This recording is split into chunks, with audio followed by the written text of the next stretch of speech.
Carcassonne recevait Oyonnax pour cette 16e journée de Pro D2. Carcassonne qui avait l'occasion de se relancer vers le haut de tableau après un mois de décembre plus que mitigé, et Oyonnax qui pouvait reprendre le fauteuil de leader abandonné au SU Agen. Oyonnax à l'attaque dans la première minute, ballon tombé récupéré par Antoine Lescalmel, le demi d'ouverture qui pousse au pied. Kojo en repli se trouve dans ses 22 mètres, Lescalmel a suivi, ramasse et est repris à quelques centimètres de l'en-but. Le soutien est là, la conservation est assurée et c'est Carole Reynaud qui hérite du ballon et qui élimine les derniers défenseurs sur les appuis. Premier essai pour le demi de mêlée qui permet à l'US Carcassonne de mener 5-0 après moins de 10 minutes de jeu. Lescalmel, à l'origine de cette réalisation, va transformer 7-0 pour Carcassonne. Le joker médical fraîchement débarqué de Montauban va passer une pénalité à la 23e minute de jeu pour donner 10 points d'avance à son équipe. Avant la réaction d'Oyonnax, les Oyomènes qui enfin vont concrétiser leur domination. Pénal touche à 5 mètres de l'en-but et c'est tout le pack aubugiste qui finit en terre promise.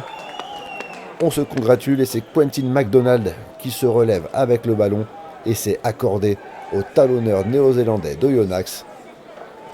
L'USO revient à 13-5, puis à 13-7 après la transformation de Lucas Chouvet. 13-7, c'est le score à la pause. Dans les premières minutes de la deuxième période, c'est Carcassonne qui fait le siège de l'en-but d'Oyonnax. Une action à multiples temps de jeu. Et c'est finalement Téléphonie, le pilier droit tongien, qui ramasse ce ballon et qui aplatit en force le deuxième essai de son équipe. 18-7 avant la transformation, puis 20-7 suite à ce nouveau coup-de-pied d'Antoine Lescalmel. Oyonnax va réagir très rapidement. Carcassonne qui ne parvient pas à sortir de son camp suite au renvoi. Renversement de Cibray. Les passes sont dans le bon tempo. Défense fixée et c'est Taïeb qui est en bout de ligne, le troisième ligne qui plonge en coin. Réaction immédiate d'Oyonnax qui revient dans la rencontre. 20-12 suite à la transformation manquée. Les Oyomènes insistent, passe sautée et c'est bien lu par Lazzarotto. Le 3 Carrel qui avait subi un énorme KO en début de rencontre mais qui n'a pas perdu sa lucidité pour intercepter cette passe et filer après 80 mètres de course. Aplatir le troisième essai de Carcassonne sous les poteaux. La transformation est une formalité pour Lescalmel. Carcassonne mène 27-12. L'USO va réagir grâce à ses avants encore une fois.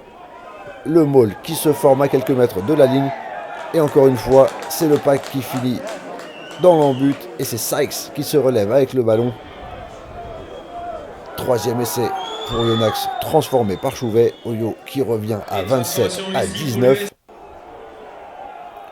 Mais Carcassonne, devant son public, ne compte pas en rester là.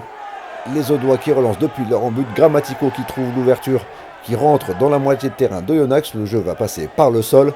Reynaud qui veut éjecter rapidement. Le ballon qui heurte le dos d'un défenseur hors jeu et qui arrive miraculeusement dans les mains de Tulagi, tout juste rentré en jeu. Le troisième ligne qui finit sous les poteaux. Un essai un peu casquette pour Carcassonne qui permet néanmoins aux Audois de reprendre l'avance au score 34-19. Tulagi hérite d'un carton jaune dans les dernières minutes de la rencontre. Un carton jaune qui ne pénalisera pas les siens. Carcassonne s'impose 34-19 et se relance. Oyonnax manque le coche.